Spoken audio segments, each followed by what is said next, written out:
स्वागत है आपका थाला ऑनलाइन क्लासेस में। कैसे हैं आप लोग? उम्मीद करते हैं आप लोग अच्छे होंगे। आज आप फिर से जुड़ चुके हैं थाला ऑनलाइन क्लासेस और हम आपको पढ़ाएंगे क्लास 10 का मैट्रिक परीक्षा 2027 के लिए हिंदी व्याकरण। ये व्याकरण आज पढ़ा रहे व्याकरण।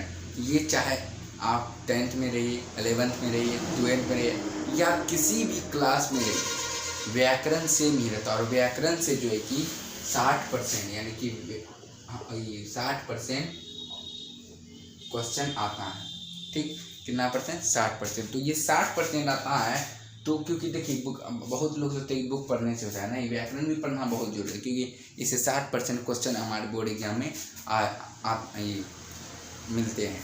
तो चलिए शुरू करते हैं। वर्ण, वर्ण किसे कहते हैं? तो वर्ण जो है कि वर्ण यह भाषा की सबसे छोटी इकाई है जिसका खंड या टुकड़ा नहीं किया जा सकता, इसे वर्ण कहते हैं। देखिए कितना आसान भाषा में हमने आपको समझाया, कितना आसान भाषा में समझाया कि नहीं समझाया? इतना आसान भाषा में समझाएगा आपको कोई? बताइए। यह हमने क्या समझाया आपको? यह भाषा की सबसे छोटी इकाई है जिसका खंड या टुकड़ा नहीं किया जा सकता, उसे वर्ण कहते हैं। ठीक, तो ये सब चीज़ हम जाने, जिसका क्या कहते हैं? खंड या टुकड़ा नहीं किया जा सकता। जैसे अ, क हलन, चो हलन, को जो है कि हम इस तरह कर देंगे, को हलन प्लस ओ मिलकर ये क्या बनता है? को। लेकिन को हलन को हम कर सकेंगे नहीं, जिसका खंड या टुकड़ा नहीं किया जा सकता। अब देखिए क्या है? वर्ण।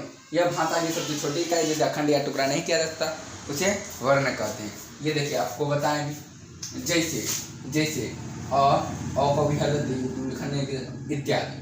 अब देखिए हिंदी भाषा में कुल वर्णों की संख्या कितनी है? ये भी क्वेश्चन आता है, ये हिंदी भाषा में कुल वर्णों की संख्या कितनी है, ये आपको भी जानना बहुत जरूरी है।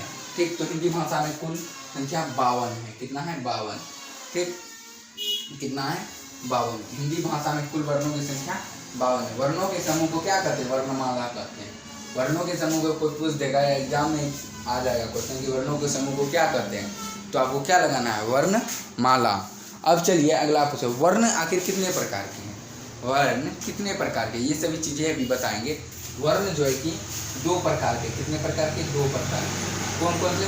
स्वर्ण वर्ण, व्यंजन वर्ण। ये सभी वर्ण जो है कि ये सभी वर्ण के बारे में हम कल बोल रहे हैं, आपका पार्ट 2 में चर्चा करेंगे। ठीक, यानी कि पार्ट 2 में चर्चा करेंगे। पार्ट 2 में चर्चा करेंगे। ठीक, तो आज जो है कि हम आपको क्या समझाएंगे? वर्ण। कितना आसान भाषा में समझा पाएगा आपको कोई? हाँ, तो उतार लीजिए, आप लोग उतार लिए। तो चलिए मिलते हैं अगले वीडियो में, तब तक के लिए धन्यवाद।